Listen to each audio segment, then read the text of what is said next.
ನಮಃ ಸೂರ್ಯಾಯ ಚಂದ್ರಾಯ ಮಂಗಳಾಯ ಬುಧಾಯ ಚ ಗುರು ಶುಕ್ರ ಶನಿಭ್ಯಶ್ಚ ರಾಹುಕೇತುವೇ ಕುರ್ವಂತು ಸರ್ವೇ ಮಮ ಸುಪ್ರಭಾತಂ. ಶ್ರೀ ಗುರುಭ್ಯೋ ನಮಃ ಹರಃ ಓಂ. ಸಮಸ್ತ ತುಳಸಿ ಬಂಧುಗಳಿಗೆ ಶಿವಸ್ವಾಮಿ ಗುರುಜಿ ಅನಂತಾನಂತ ನಮಸ್ಕಾರಗಳು. ಸ್ನೇಹಿತರೆ, ತಮಗೆಲ್ಲರಿಗೂ ಕೂಡ ಭಾನುವಾರದ ಶುಭೋದಯ. ಭಗವಂತ ನಿಮ್ಮೆಲ್ಲರಿಗೂ ಕೂಡ ಆಯುರಾರೋಗ್ಯ ಐಶ್ವರ್ಯವನ್ನು ಕೊಟ್ಟು ಕಾಪಾಡಲಿ ಅಂತ ಬೇಡಿಕೊಳ್ತಾ 12 ರಾಶಿಗಳ ಫಲವನ್ನು ತಿಳ್ಕೊಳ್ತಕ್ಕಂಥ ಸಮಯ. ಅದೇ ರೀತಿಯಾಗಿ ಮುಖ್ಯ ಮಾಹಿತಿ, ಮುಖ್ಯ ವಿಚಾರಕ್ಕೆ ಬಂದಾಗ ಪ್ರತಿ ಎಪಿಸೋಡಲ್ಲೂ ಕೂಡ ನಾನು ನಿಮಗೊಂದು ಮುಖ್ಯ ವಿಚಾರ ತಿಳಿಸ್ತಾ ಬಂದಿದ್ದೇನೆ. ಇವತ್ತಿನ ಒಂದು ವಿಶೇಷವಾಗಿರ್ತಕ್ಕಂಥದ್ದು, ಮನೆಯೊಳಗೆ ಕೇವಲ ಈ ಗಿಡವನ್ನು ಹಳದಿ ದಾರದಿಂದ ಕಟ್ಟೋದ್ರಿಂದ ಬರ್ತಕ್ಕಂಥ ಸಮಸ್ಯೆಗಳು ಹೇಗೆ ನಿವಾರಣೆ ಆಗ್ತದೆ, ಕೇವಲ ಗಿಡಕ್ಕೆ ಅಷ್ಟೊಂದು ಪವರ್ ಇದೆಯಾ, ಹೇಗೆ ಕಟ್ಟಬೇಕು ಅಂತಕ್ಕಂಥ ವಿಚಾರಗಳನ್ನು ತಿಳಿಸ್ಕೊಡ್ತಾರೆ. ಮೊದಲು ಪಂಚಾಂಗ ಶ್ರವಣ, ತದನಂತರ 12 ರಾಶಿಗಳ ಭವಿಷ್ಯವನ್ನು ತಿಳ್ಕೊಳ್ಳೋಣ. ಈ ದಿನ ಭಾನುವಾರ, ಪಂಚಮಿ ತಿಥಿ, ಕೃಷ್ಣಪಕ್ಷ, ವ್ಯಾಗತ ಯೋಗ ಇರತಕ್ಕಂಥ ಸಮಯ, ತೈತುಲಕರಣ ಇರತಕ್ಕಂಥದ್ದು. ಚಂದ್ರ ಸ್ವಾತಿ ನಕ್ಷತ್ರ ತುಲಾ ರಾಶಿಯಲ್ಲಿ ಮುಂದುವರಿತಾ ಇದ್ದಾರೆ. ಇವತ್ತಿನ ಕಾಲಮಾನವನ್ನು ನೋಡೋದಾದರೆ ರಾಹುಕಾಲ ಸಂಜೆ 4:59 6 ಗಂಟೆ 29 ಯಮಗಂಡ ಕಾಲ ಮಧ್ಯಾಹ್ನ 12:31 2 ಗಂಟೆಯವರೆಗೂ. ಗುಳಿಕ ಕಾಲ ಮಧ್ಯಾಹ್ನ 3:30 4:59 ಹಾಗೆ ದುಷ್ಟ ಮುಹೂರ್ತ ಸಹಿತವಾಗಿರ್ತಕ್ಕಂಥದ್ದು 4:51 5:38 ಹಾಗೆ ಕಂಟಕ ಮೃತ್ಯುದೋಷ ಅಂತ ನೋಡಿದ್ವಿ. ಇದು ಸಹಿತವಾಗಿ ಬೆಳಗ್ಗೆ 10:34 11:24 ಚಂದ್ರ ಸ್ಥಿತವಾಗಿರ್ತಕ್ಕಂಥದ್ದು ಸ್ವಾತಿ ನಕ್ಷತ್ರ ತುಲಾ ರಾಶಿಯಲ್ಲಿ. ಯಾರಿಗೆ ಯಾವ ಫಲ? ಮೊದಲು ಮೇಷರಾಶಿಯವರ ಫಲವನ್ನು ನೋಡೋಣ. ನೋಡಿ, ಮೇಷರಾಶಿಯವರಿಗೆ ಸಪ್ತಮ ಸ್ಥಾನದಲ್ಲಿ ಚಂದ್ರ ಸ್ಥಿತವಾಗಿರ್ತಕ್ಕಂಥದ್ದು. ರಾಹುವಿನ ನಕ್ಷತ್ರದಲ್ಲಿ ಲಾಭಸ್ಥಾನದಲ್ಲಿ ರಾಹು ಇದ್ದಾನೆ.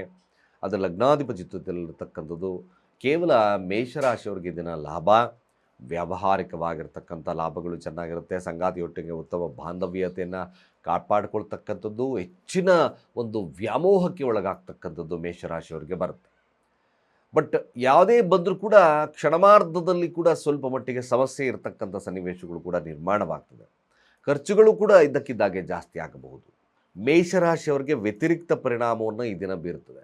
ಹಾಗಾಗಿ ಸ್ನೇಹಿತರ ವರ್ಗ, ಹಾಗೆ ಲಾಭದಲ್ಲಿ, ಸಹೋದರರ ವಿಚಾರದಲ್ಲಿ ಸ್ವಲ್ಪ ಮಟ್ಟಿಗೆ ಜಾಗರೂಕತೆಯನ್ನು ವಹಿಸ್ತಕ್ಕಂಥದ್ದು ಈ ಮೇಷರಾಶಿಯವರಿಗೆ ಭಾಳ ಮುಖ್ಯ ಆಗುತ್ತೆ. ಸಾಧ್ಯವಾದಷ್ಟು ಮೇಷರಾಶಿಯಲ್ಲಿರ್ತಕ್ಕಂಥವ್ರು ಶುಭಕ್ಕೋಸ್ಕರ ಅಂಗವಿಕಲರಿಗೆ ನಿಮ್ಮ ಕೈಲಾದ ಸಹಾಯವನ್ನು ಮಾಡಿ, ಅಥವಾ ಒಂದು ಕಪ್ಪು ವಸ್ತ್ರದಲ್ಲಿ, ಅಂದರೆ ನೀಲಿ ವಸ್ತ್ರದಲ್ಲಿ ಈ ಎಳ್ಳನ್ನು ದಾನ ಮಾಡ್ತಕ್ಕಂಥದ್ದು, ಅಥವಾ ಕಪ್ಪು ವಸ್ತ್ರದಲ್ಲಿ ದಾನ ಮಾಡ್ತಕ್ಕಂಥದ್ದನ್ನು ಮಾಡಿ. ಸ್ವಲ್ಪ ಮಟ್ಟಿಗೆ ಶುಭತ್ವ ಜಾಸ್ತಿ ಆಗ್ತಾ ಬರ್ತದೆ, ಇಲ್ಲಾಂದರೆ ನಷ್ಟ ಕಡಿಮೆ ಆಗ್ತಾ ಕೂಡ ಬರ್ತದೆ. ಸಾಧ್ಯವಾದಷ್ಟು ಶುಕ್ರ 12ರ ಸ್ಥಾನದಲ್ಲಿದ್ದಾರೆ. ಅನ್ನೆಸಸರಿ ಆಗಿರ್ತಕ್ಕಂಥ ಖರ್ಚುಗಳ ಮೇಲೆ ಹಿಡಿತವನ್ನು ಸಾಧಿಸ್ತಕ್ಕಂಥದ್ದು ಮೇಷರಾಶಿಯವರಿಗೆ ಭಾಳ ಮುಖ್ಯ. ಅದನ್ನು ಹೊರತುಪಡಿಸಿದ್ರೆ ಲಾಭವನ್ನು ನಾವು ನೋಡ್ಬೋದು. ಮೇಷರಾಶಿಯಲ್ಲಿರ್ತಕ್ಕಂಥವ್ರು ಈ ದಿನ ಹನುಮಾನ್ ಚಾಲೀಸವನ್ನು ಪಠಣೆ ಮಾಡಿ ಶುಭತ್ವ ಜಾಸ್ತಿ ಆಗುತ್ತೆ. ವೃಷಭ ರಾಶಿ, ಖಂಡಿತ ವೃಷಭ ರಾಶಿಯವರಿಗೆ ಶತ್ರುವಿನ ಮೇಲೆ ಜಯ, ಹಣಕಾಸು ಚೆನ್ನಾಗಿ ನಡೀತದೆ. ಬಟ್ ಆರೋಗ್ಯ ಅಥವಾ ದಾಂಪತ್ಯದಲ್ಲಿ ವಿರಸಗಳು ಖಂಡಿತ ಬರ್ತದೆ. ಇದರ ಬಗ್ಗೆ ಸ್ವಲ್ಪ ಎಚ್ಚರಿಕೆಯನ್ನು ವೃಷಭ ರಾಶಿಯವರು ನೋಡ್ಕೋಬೇಕು. ಆದಷ್ಟು ರಾಜಕೀಯವಾಗಿರ್ತಕ್ಕಂಥ ವಿಚಾರದಲ್ಲಿ ಸ್ವಲ್ಪ ಲಾಭವನ್ನು ನೋಡ್ತಕ್ಕಂಥದ್ದು ಜಾಸ್ತಿ ಇದೆ. ಖಂಡಿತವಾಗಿ ರಾಜಕೀಯ ವಿಚಾರದಲ್ಲಿ ಸ್ವಲ್ಪ ಮಟ್ಟಿಗೆ ನಿಮ್ಮ ಭವಿಷ್ಯ ಚೆನ್ನಾಗಿರ್ತಕ್ಕಂಥದ್ದು, ಹಣಕಾಸು ವಹಿವಾಟುಗಳು ಚೆನ್ನಾಗಿ ನಡೀತಕ್ಕಂಥದ್ದು ಈ ವೃಷಭ ರಾಶಿಯವರಿಗೆ ಲಭ್ಯತೆ ಇದೆ. ಬಟ್ ದಾಂಪತ್ಯ ವಿರಸಗಳನ್ನು ನೋಡ್ತಕ್ಕಂಥ ಸಾಧ್ಯತೆಗಳಿರೋದ್ರಿಂದ ಸ್ವಲ್ಪ ಮಟ್ಟಿಗೆ ಸಮಾಧಾನದ ವೃಷಭ ರಾಶಿಯವರು ಹೆಚ್ಚು ಕಡಿಮೆ ಆದರೆ ಸ್ವಲ್ಪ ಮಟ್ಟಿಗೆ ನೋಡಿ ಡಿವೋರ್ಸ್ಕನ್ನು ಹೋಗ್ತಕ್ಕಂಥ ಸನ್ನಿವೇಶಗಳು ಅಥವಾ ಈ ಥರದ ಮನಸ್ತಾಪಗಳು ಜಾಸ್ತಿ ಆಗ್ತಕ್ಕಂಥದ್ದು ವೃಷಭ ರಾಶಿಯವರಿಗೆ ಲಭ್ಯತೆ ಇದೆ. ಅದನ್ನು ಹೊರತುಪಡಿಸಿದರೆ ಬೇರೆ ವಿಚಾರದಲ್ಲಿ, ಅಧಿಕಾರ, ಕೆಲಸ, ಮತ್ತೊಂದು ವಿಚಾರದಲ್ಲಿ, ವ್ಯಾಪಾರ ವಿಚಾರದಲ್ಲಿ ಶುಭತ್ವ ಜಾಸ್ತಿ. ಮಿಥುನ ರಾಶಿಯವರ ಈ ದಿನದ ಫಲಾಫಲ ಸ್ವಲ್ಪ ಸೋಂಬೇರಿತನ ಕಾಡುತ್ತೆ. ಹಾಗೂ ತಾವು ಯಾವುದೇ ವಿಚಾರಗಳನ್ನು ಅನುಮಾನ ದೃಷ್ಟಿಯಿಂದ ನೋಡೋಕ್ಕೆ ಸ್ಟಾರ್ಟ್ ಮಾಡ್ತೀರಾ. ಸ್ವಲ್ಪ ಕೆದಕ್ತಕ್ಕಂಥ ಬುದ್ಧಿ ಮಿಥುನ ರಾಶಿಯವರಿಗೆ ಬರುತ್ತೆ. ಸ್ವಲ್ಪ ಸಂಚಾರದಲ್ಲಿ ವಿಳಂಬತೆಯನ್ನು ತೋರಿಸುತ್ತೆ. ಹಣಕಾಸು ವಹಿವಾಟುಗಳು ಸಾಧಾರಣವಾಗಿರುತ್ತೆ. ಬಟ್ ಕೆಲವೊಂದು ನಂಬಿಕೆಯ ವಿಚಾರದಲ್ಲಿ ತಾವು ಅಥವಾ ಬೇರೆಯವರು ದ್ರೋಹ ಮಾಡ್ತಕ್ಕಂಥ ಸನ್ನಿವೇಶಗಳು ಬರ್ತಕ್ಕಂಥದ್ದಿರುತ್ತೆ. ಅದರ ಬಗ್ಗೆ ಸ್ವಲ್ಪ ಎಚ್ಚರಿಕೆಯನ್ನು ವಹಿಸ್ಕೊಳ್ಳಿ. ಹಿರಿಯರೊಟ್ಟಿಗಿನ ಬಾಂಧವ್ಯವನ್ನು ಸರಿಯಾಗಿ ಇಟ್ಕೊಳ್ತಕ್ಕಂಥದ್ದು ಮಿಥುನ ರಾಶಿಯವರಿಗೆ ಭಾಳ ಮುಖ್ಯ. ಇಲ್ಲಾಂದರೆ ಸುಮ್ಮನೆ ಅನ್ನೆಸೆಸರಿಯಾಗಿ ಸಮಸ್ಯೆ ಬರುತ್ತೆ. ನಿಮ್ಮಲ್ಲಿ ಹಲವಾರು ಬದಲಾವಣೆ, ಹಲವಾರು ಕನ್ಫ್ಯೂಷನ್ ನೇಚರ್ ಸ್ವಲ್ಪ ಮಟ್ಟಿಗೆ ನಿಮ್ಮ ಮೆಂಟಲ್ ಸ್ಟ್ರೆಸ್ ಮಾಡುತ್ತೆ. ಸಮಾಧಾನದ ಚಿತ್ತ, ಶಿವನ ಮಂತ್ರ ಆದಷ್ಟು ಕೂಡ ನಮ್ಮ ಮನಸ್ಥಿತಿಯನ್ನು ಗಟ್ಟಿಗೊಳಿಸ್ಕೊಂಡ್ರೆ ಮಾತ್ರ ಶುಭತ್ವ ಇದೆ. ಹಾಗೆ ಮಿಥುನ ರಾಶಿಯಲ್ಲಿರತಕ್ಕಂಥವ್ರು ದುರ್ಗಾ ಮಂತ್ರವನ್ನು ಜಪವನ್ನು ಮಾಡಿ. ಓಂ ಹರೀಂ ದುರ್ಗಾಯೈ ನಮಃ ಮಂತ್ರಗಳು ಸ್ವಲ್ಪ ಶುಭತ್ವವನ್ನು ಕೊಡುತ್ತೆ. ಹಾಗೆ ಕಟಕ ರಾಶಿಯವರ ಈ ದಿನದ ಫಲಾಫಲ ಹೇಗಿರ್ತಕ್ಕಂಥದ್ದು, ಸ್ವಲ್ಪ ಎಚ್ಚರಿಕೆ.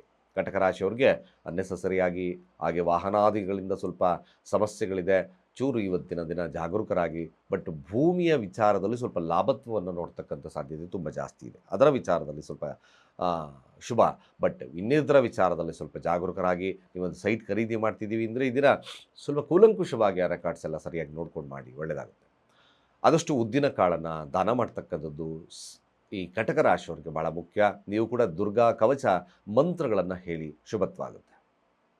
ಹಾಗೆ ಸಿಂಹ ರಾಶಿಯವರ ಈ ದಿನದ ಫಲಾಫಲ ಹೇಗಿರ್ತಕ್ಕಂಥದ್ದು, ಕಮಿಷನ್ ಆಧಾರಿತವಾಗಿರ್ತಕ್ಕಂಥ ವ್ಯಕ್ತಿಗಳಲ್ಲಿ ಶುಭತ್ವ. ವಾದ ವಿವಾದಗಳಲ್ಲಿ ಜಯವನ್ನು ಸಾಧಿಸ್ತೀರಾ. ಸ್ಪರ್ಧಾರ್ಥಕವಾಗಿರ್ತಕ್ಕಂಥ ವಿಚಾರಗಳಲ್ಲಿ ಜಯವನ್ನು ಸಾಧಿಸ್ತೀರಾ. ತುಂಬ ಸಂಗಾತಿ ಅಥವಾ ನಿಮ್ಮ ಸ್ನೇಹಿತರೊಟ್ಟಿಗೆ ಹೆಚ್ಚಿನದಾಗಿ ಪೊಸೆಸಿವ್ನೆಸ್ ಜಾಸ್ತಿ ಆಗ್ತದೆ. ನಿಮ್ಮಲ್ಲಿ ಸ್ವಾರ್ಥತೆ ಜಾಸ್ತಿ ಬಂದ್ಬಿಡುತ್ತೆ. ಅದರ ವಿಚಾರದಲ್ಲಿ ಸ್ವಲ್ಪ ಜಾಗರೂಕತೆ ಆಗಿದ್ದರೆ ಸಿಂಹರಾಶಿಯವರಿಗೆ ಶುಭತ್ವ ಖಂಡಿತ ಆಗುತ್ತೆ. ವ್ಯವಹಾರದಲ್ಲಿ ಲಾಭವನ್ನು ನೋಡ್ತಕ್ಕಂಥದ್ದು ತುಂಬ ಜಾಸ್ತಿ ಇದೆ. ಕನ್ಯಾ ರಾಶಿಯವರ ಫಲಾಫಲ ಹೇಗಿರ್ತಕ್ಕಂಥದ್ದು ನೋಡಿ. ಕನ್ಯಾ ರಾಶಿಯವ್ರಿಗೆ ಕೆಲಸದಲ್ಲಿ ತಲ್ಲೀನತೆ, ಶತ್ರುವಿನ ಮೇಲೆ ಜಯವನ್ನು ಸಾಧಿಸ್ತಕ್ಕಂಥದ್ದಿದೆ. ಬಟ್ ಆರೋಗ್ಯದ ವಿಚಾರದಲ್ಲಿ ಸ್ವಲ್ಪ ನೋಡ್ಕೊಳ್ಳಿ. ಇನ್ನು ಮಿಕ್ಕ ವಿಚಾರದಲ್ಲಿ ಖಂಡಿತವಾಗಿ ಲಾಭವನ್ನು ನೋಡ್ತಕ್ಕಂಥದ್ದು ಜಾಸ್ತಿ ಇದೆ. ಕುಟುಂಬದ ವಿಚಾರದಲ್ಲಿ ಕೂಡ ಲಾಭ, ಹಣಕಾಸಿನ ವಿಚಾರದಲ್ಲಿ ಲಾಭ, ಖಂಡಿತವಾಗಿ ಧನಾಧಿಪತಿ ಆಗಿರ್ತಕ್ಕಂಥದ್ದು ಸಪ್ತಮ ಸ್ಥಾನ, ಖಂಡಿತ ವ್ಯಾವಹಾರಿಕವಾಗಿರ್ತಕ್ಕಂಥ ಲಾಭ ಚೆನ್ನಾಗಿದೆ. ಕುಟುಂಬಕ್ಕೋಸ್ಕರ ಸಣ್ಣ ಪುಟ್ಟ ಖರ್ಚುಗಳನ್ನು ಮಾಡ್ತಕ್ಕಂಥದ್ದು ಸಾಧ್ಯತೆ ಇದೆ. ಶುಭವಾಗಲಿ. ತುಲಾರಾಶಿಯವರ ಈ ದಿನದ ಫಲಾಫಲ ಹೇಗಿರ್ತಕ್ಕಂಥದ್ದು ನೋಡಿ. ತುಲಾರಾಶಿಯವರು ಹೆಚ್ಚಿನದಾಗಿ ನಾನು ಹೇಳ್ತಕ್ಕಂಥ ವಿಚಾರಗಳನ್ನು ತಗೋಬೇಕಾಗುತ್ತೆ. ತುಲಾರಾಶಿಯಲ್ಲಿರ್ತಕ್ಕಂಥವ್ರು ನೋಡಿ, ರಾಶಿಯಾಧಿಪತಿ ಷಷ್ಠ ಸ್ಥಾನದಲ್ಲಿ, ಪಂಚಮ ಸ್ಥಾನದಲ್ಲಿ ವ್ಯಾವಹಾರಿಕವಾಗಿ ಆಗಿರ್ಬೋದು, ಕೆಲಸದ ವಿಚಾರಗಳಲ್ಲಿ ಆಗಿರ್ಬೋದು, ಯಾವುದೇ ವಿಚಾರಗಳಲ್ಲೂ ಕೂಡ ಕೇವಲ ಬುದ್ಧಿಯನ್ನು, ಸಾತ್ವಿಕತೆಯನ್ನು ಇಟ್ಕೊಂಡು ಅಥವಾ ಬುದ್ಧಿಯನ್ನು ಫ್ಲಕ್ಚುಯೇಟಿಂಗ್ ಮಾಡ್ದಲೇ ಕಾನ್ಸಂಟ್ರೇಷನ್ ಮಾಡ್ಕೊಂಡು ಮಾಡಿ. ಇಲ್ಲಾಂದರೆ ತುಲಾರಾಶಿಯವರಿಗೆ ಹಿನ್ನಡೆ ಸಾಧ್ಯತೆ, ಸಾಲಬಾಧೆ ಇರ್ತಕ್ಕಂಥ ಸಮಸ್ಯೆಗಳು, ಕೆಲಸದಲ್ಲಿ ಒತ್ತಡ ಇರ್ತಕ್ಕಂಥ ಸಮಸ್ಯೆಗಳು ಕಾಡ್ತದೆ. ಹಾಗಾಗಿ ಸ್ವಲ್ಪ ಎಚ್ಚರವನ್ನು ವಹಿಸ್ಕೊಂಡ್ರೆ ಶುಭವಾಗುತ್ತೆ.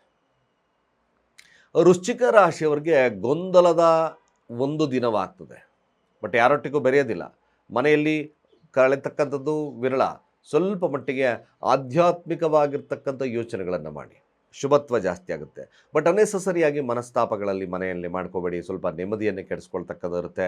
ಯಾವುದೇ ವಿಚಾರಗಳಲ್ಲಿ ಸ್ವಲ್ಪ ಕೂಲಂಕುಷವಾಗಿ ಯೋಚನೆ ಮಾಡಿ, ದೀರ್ಘವಾಗಿ ಯೋಚನೆ ಮಾಡಿ ಕೆಲಸವನ್ನು ತಗೊಳ್ಳಿ. ವೃಶ್ಚಿಕ ರಾಶಿ ಅನ್ನೆಸೆಸರಿಯಾಗಿ ಇಲ್ಲ ಸಲ್ಲದ ವಿಚಾರಗಳಿಗೆ ತಲೆ ಹಾಕಬೇಡಿ. ಇದು ಮೈ ಅನಾಲಿಸಿಸ್. ಸಾಧ್ಯವಾದಷ್ಟು ನೆಮ್ಮದಿಯಿಂದ ಇರ್ತಕ್ಕಂಥದ್ದು ಭಾಳ ಮುಖ್ಯ ಆಗುತ್ತೆ. ಏನೇನೋ ವಿಚಾರಗಳನ್ನು ತಾಳೆ ಹಾಕಿ ನೋಡಿದಾಗ ಸ್ವಲ್ಪ ಸಮಸ್ಯೆ ಜಾಸ್ತಿ ಮಾಡ್ಕೊಳ್ತಕ್ಕಂಥದ್ದು ಇರುತ್ತೆ. ವೃಶ್ಚಿಕ ರಾಶಿಯವರು ದೈವಿಕ ಆರಾಧನೆ, ದೈವಿಕ ಮನಸ್ಥಿತಿಯನ್ನು ಇಟ್ಕೊಳ್ಳಿ, ಶುಭತ್ವಾಗುತ್ತೆ. ಧನುರಾಶಿಯವರ ಫಲಾಫಲ, ಧನುರಾಶಿಯವರಿಗೆ ಲಾಭದ ವಿಚಾರ, ತಮ್ಮಂದರಿಂದ ಲಾಭದ ವಿಚಾರ, ಕಮಿಷನ್ ಆಧಾರಿತವಾಗಿ ಲಾಭ ಇರ್ತಕ್ಕಂಥ ವಿಚಾರ, ಸಾಫ್ಟ್ವೇರ್ ವಿಚಾರದಲ್ಲಿ ಲಾಭದ ವಿಚಾರ, ಖಂಡಿತವಾಗಿ ಇದೊಂದು ವಿಚಾರದಲ್ಲಿ ಧನುರಾಶಿಯವರಿಗೆ ಶುಭತ್ವ ಜಾಸ್ತಿ ಇದೆ. ಶುಭವಾಗಲಿ. ಮಕರ ರಾಶಿಯವ್ರಿಗೂ ಸಹಿತವಾಗಿ ಹಣಕಾಸು ವಹಿವಾಟುಗಳು ಚೆನ್ನಾಗಿರುತ್ತೆ. ಬಟ್ ಕುಟುಂಬ ವ್ಯಾಜ್ಯಗಳಿರ್ತಕ್ಕಂಥದ್ದು, ಮಾತಿನ ಮೇಲೆ ಹಿಲಸಲ್ಲದ ಹಿಡಿತವನ್ನು ಸಾಧಿಸ್ತಲೇ ಅನ್ನೆಸೆಸರಿಯಾಗಿರ್ತಕ್ಕಂಥ ಮಾತುಗಳಲ್ಲಿ ಸ್ವಲ್ಪ ಮಟ್ಟಿಗೆ ಕುಟುಂಬ ವ್ಯಾಜ್ಯಗಳು ಬರ್ತದೆ. ಅದೇ ರೀತಿಯಾಗಿ ಹಣಕಾಸಿನ ವ್ಯಾಮೋಹದಿಂದ ಸ್ವಲ್ಪ ಮಟ್ಟಿಗೆ ನಿಮಗೆ ಈ ಕೆಲವೊಂದು ವಿಚಾರಗಳಲ್ಲಿ ಹಿನ್ನಡೆ ಆಗ್ತಕ್ಕಂಥ ಸಾಧ್ಯತೆ, ಅಥವಾ ಯಾಗಾದರೂ ಇಲ್ಲೀಗಲ್ ಆಗಿ ಹಣ ಸಂಪಾದನೆ ಮಾಡಬೇಕು ಅಂತಕ್ಕಂಥ ಆಲೋಚನೆಗಳೇನ ಬಂತು, ಸ್ವಲ್ಪ ಮಟ್ಟಿಗೆ ನಿಮ್ಮ ಹೆಸರು, ಕೀರ್ತಿ, ಪ್ರತಿಷ್ಠೆ ಮೇಲೆ ಕಳಂಕ ಬರ್ತಕ್ಕಂಥ ಸಾಧ್ಯತೆ ಮಕರ ರಾಶಿಯವ್ರಿಗಿರುತ್ತೆ. ಸಾತ್ವಿಕತೆಯಲ್ಲಿ ಹೆಚ್ಚಿನ ಮಹತ್ವವನ್ನು ಕೊಡಿ, ಶುಭವಾಗ್ತದೆ. ದುರ್ಗಾ ಕವಚ ಮಂತ್ರಗಳು ಇನ್ನಷ್ಟು ಶುಭತ್ವವನ್ನು ಕೊಡುತ್ತೆ. ಕುಂಭರಾಶಿ ನೋಡಿ, ಕುಂಭರಾಶಿಯವರೆಗೂ ಸಹಿತವಾಗಿ ಅನೇಕ ಆಲೋಚನೆಗಳು ಬರ್ಬೋದು. ಆ ಆಲೋಚನೆಗಳನ್ನು ತಪ್ಪಿಸಿ. ಮತ್ತು ಬದಲಾವಣೆ, ಸ್ವಲ್ಪ ಲೇಸಿನೆಸ್ ಎಲ್ಲ ಜಾಸ್ತಿ ಇರ್ತಕ್ಕಂಥ ಸಂದರ್ಭ. ಆದಷ್ಟು ಕೂಡ ಈ ಒಂದು ಕುಂಭರಾಶಿಯಲ್ಲಿರ್ತಕ್ಕಂಥವರು ಲೇಸಿನೆಸ್ಸನ್ನು ತಪ್ಪಿಸಿ ಕಾರ್ಯಪ್ರವೃತ್ತರಾದರೆ ಮಾತ್ರ ಕುಂಭರಾಶಿಯವರಿಗೆ ಶುಭತ್ವ ಇದೆ. ಕುಂಭರಾಶಿಯವರು ಸಹಿತವಾಗಿ ಹನುಮಾನ್ ಚಾಲೀಸವನ್ನು ಪಠಣೆ ಮಾಡ್ತಕ್ಕಂಥದ್ದು ಭಾಳ ಮುಖ್ಯವಾಗಿರ್ತಕ್ಕಂಥ ವಿಚಾರ. ಬಂಡವಾಳವಿಲ್ಲದ ಸ್ವತಃ ತಾನು ಮಾಡ್ತಕ್ಕಂಥ ಕೆಲಸಗಳಲ್ಲಿ ಮಾತ್ರ ಯಶಸ್ಸು ಲಭ್ಯತೆ ಇದೆ, ಇಲ್ಲಾಂದರೆ ಸ್ವಲ್ಪ ಮಟ್ಟಿಗೆ ಅಷ್ಟು ಉತ್ತಮತೆ ಇಲ್ಲ. ಕುಂಭರಾಶಿಯಲ್ಲಿರತಕ್ಕಂಥವರು ದುರ್ಗಾ ಕವಚ ಮಂತ್ರಗಳು, ದುರ್ಗಾ ದೇವಸ್ಥಾನವನ್ನು ಭೇಟಿ ಮಾಡ್ತಕ್ಕಂಥದ್ದು ಅತಿ ಅವಶ್ಯಕ. ಮೀನರಾಶಿಯ ಫಲಾಫಲ ಸ್ವಲ್ಪ ಜಾಗರೂಕತೆ, ಅನ್ನೆಸಸರಿ ಆಗಿರತಕ್ಕಂಥ ವಾದ ವಿವಾದಗಳು, ದಾಂಪತ್ಯದಲ್ಲಿ ಬರ್ತಕ್ಕಂಥ ಸಮಸ್ಯೆಗಳಿಂದ ದೂರ ಇರತಕ್ಕಂಥದ್ದು ಭಾಳ ಮುಖ್ಯ. ಯಾವುದೇ ಕಾರಣಕ್ಕೂ ಕೂಡ ಬೇರೆಯವರ ವಿಚಾರದಲ್ಲಿ ತಲೆ ತೋರಿಸ್ಬಿಡಿ. ಆರೋಗ್ಯದ ವಿಚಾರದಲ್ಲಿ ಸ್ವಲ್ಪ ಎಚ್ಚರಿಕೆ ಇರಿ. ಮೈಗ್ರೇನ್ಸ್ ಜಾಸ್ತಿ ಇರತಕ್ಕಂಥ ಸಂದರ್ಭವನ್ನು ತೋರಿಸುತ್ತೆ. ಸಾಧ್ಯವಾದಷ್ಟು ನೀವು ಉದ್ದಿನ ಕಾಳನ್ನು ದಾನ ಮಾಡಿ, ದುರ್ಗಾ ಕವಚ ಮಂತ್ರಗಳು, ದುರ್ಗಾ ದೇವಸ್ಥಾನಕ್ಕೆ ಕರಗಲ ಪುಷ್ಪವನ್ನು ಕೊಟ್ಟು ಪ್ರಾರ್ಥನೆಯನ್ನು ಮಾಡ್ತಾ ಬನ್ನಿ, ಸ್ವಲ್ಪ ಶುಭತ್ವ ಜಾಸ್ತಿ ಆಗುತ್ತೆ. ಇಷ್ಟು 12 ರಾಶಿಗಳ ಈ ದಿನದ ಫಲಾಫಲ. ಸ್ನೇಹಿತರೆ ನೋಡಿ, ಮುಖ್ಯವಾಗಿ ನಿಮ್ಮ ಮನೆಯಲ್ಲೆಲ್ಲ ಕೂಡ ಅಲೋವೆರಾ ಸಿಗುತ್ತೆ. ಅಲೋವೆರಾ ಸಾಧಾರಣವಾಗಿ ಚಿಕ್ಕದ ಒಂದು ಅಲೋವೆರಾ ಬುಡದ ಸಮೇತ ತಗೊಂಬನ್ನಿ. ಬುಡದ ಸಮೇತ ತಂದು ಚೆನ್ನಾಗಿ ತೊಳೆದು ಅದಕ್ಕೆ ಎಲ್ಲ ಕಡೆಯ ಎಲೆಗಳಿಗೆ ಅರಿಶಿಣ ಕುಂಕುಮವನ್ನು ಇಡಿ. ಒಂದು ಹಳದಿ ದಾರದಿಂದ ನೀವು ಆ ಬೇರನ್ನು ಕಟ್ಟಿ ನಿಮ್ಮ ಮನೆಯ ಎಂಟ್ರೆನ್ಸ್ ಹೆಬ್ಬಾಗಿಲ ಒಳಭಾಗದಲ್ಲಿ ಅದನ್ನು ಟ್ಯಾಗ್ ಮಾಡಿ. ಕೇವಲ ಇದೊಂದು ನಿರ್ದಿಷ್ಟವಾಗಿರ್ತಕ್ಕಂಥ ಕೆಲಸಗಳನ್ನು ನೀವು ಸಂಕಲ್ಪ ಸಹಿತವಾಗಿ ಮಾಡೋದ್ರಿಂದ ನಿಮ್ಮ ಮನೆಗೆ ನೆಗೆಟಿವ್ಸ್ ಎನರ್ಜಿ, ಒಳಗೆ ಯಾರು ಕ್ರೂರತ್ವ ಅಥವಾ ಜಲಸಿಟ್ಕೊಂಡು ಒಳಗಡೆ ಬರುತ್ತೋ ನಿಮ್ಮ ಮ್ಯಾಕ್ಸಿಮಮ್ ಅದೊಂದು ಗಿಡ ಆ ಶಕ್ತಿಯನ್ನು ನಿವಾರಣೆಯನ್ನು ಮಾಡುತ್ತೆ. ಅನೇಕ ದೃಷ್ಟಿದೋಷಗಳಂತಹ ಸಮಸ್ಯೆಗಳನ್ನು ದೂರ ಮಾಡ್ತಕ್ಕಂಥ ಶಕ್ತಿ ಅಲೋವೆರಾಕ್ಕಿರುತ್ತೆ. ಕೇವಲ ಇದೊಂದು ಜಸ್ಟ್ ಸರಳವಾಗಿ ಉಪಯೋಗಿಸ್ಕೊಳ್ಳಿ, 100 ಸಮಸ್ಯೆಗಳಿಗೆ ಒಂದು ರಾಮಬಾಣವಾಗಿ ಕೆಲಸವನ್ನು ಮಾಡುತ್ತೆ ಅಂತ ಹೇಳ್ತಾ, ಸರ್ವೇ ಜನ ಸುಖಿನೋ ಭವಂತು.